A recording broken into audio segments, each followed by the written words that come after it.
Sean, what is the purpose or even the importance of internal branding?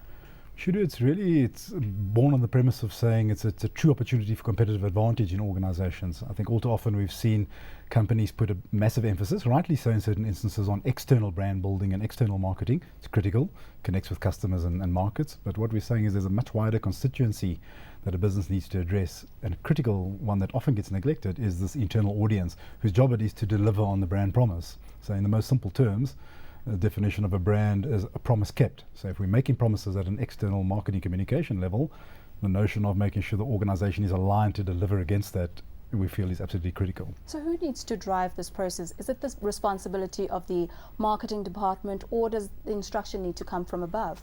It needs to be far more all-embracing. Marketing has a critical role to play, but it has to go deeper than that.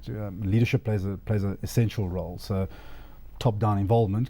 Obviously, CEOs are too busy to take day-to-day responsibility, but they've got to be seen to be leading the initiative, or not seen to be, but truly leading it. So from an authentic commitment point of view, to lead it from the front, from an investment point of view, from an energy and a buy-in point of view, and then to cascade it through a business in an all-encompassing way. So you need marketing, you need HR, because it obviously impacts human behavior and people, corporate communications where it exists in a business, and then very critically, whilst those are always support functions, you need line management's involvement, because those are the people managing people day to day in an operational context. So an integrated approach, but critically including line management and led from the top, would be the holistic model, for want of a better word.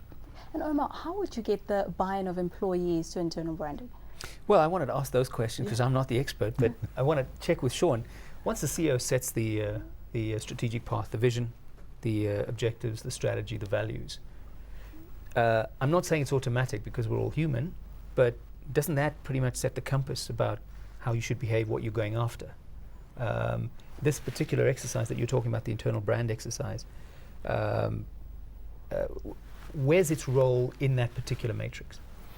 I think from our perspective, the view is that, and again it goes to this notion that internal branding shouldn't be the function of a marketing department sitting in the corner. It needs to be an embedded business DNA or a holistic approach to doing business. So from a CEO and agenda perspective, to make sure that brand is at the business strategy level rather than just a function of marketing, or as we were chatting earlier on, putting posters up on a wall, just to make it a deeper philosophy than that. So bring brand to the boardroom table, make it part of a CEO's agenda, so that, as you say, once he or she mandates it through an organization, there's a continuous looping, there's an ongoing investment, there's an ongoing evaluation and tracking of that approach for efficacy and for adoption inside the organization, and making sure, final point, that it is a catalyst for culture in an organization, not just the warm and fuzzy of the poster campaign on walls. See, I buy what you're saying, but I'm worried. I constantly worry that these things are theoretical. So you better have some really good examples of people who've done it and it's shown at the coalface where they interact with the customer,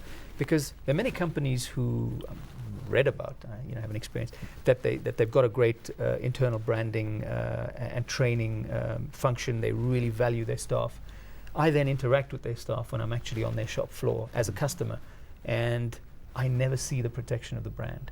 For me, it always appears to be that ultimately it's only particular incentives that inspire a particular behavior, whatever those incentives are, even if they're non-monetary. But whether people actually go and live that and breathe that brand, I always find in my interactions with a couple of these companies that I've had, certainly local ones, that I don't get that sense at all.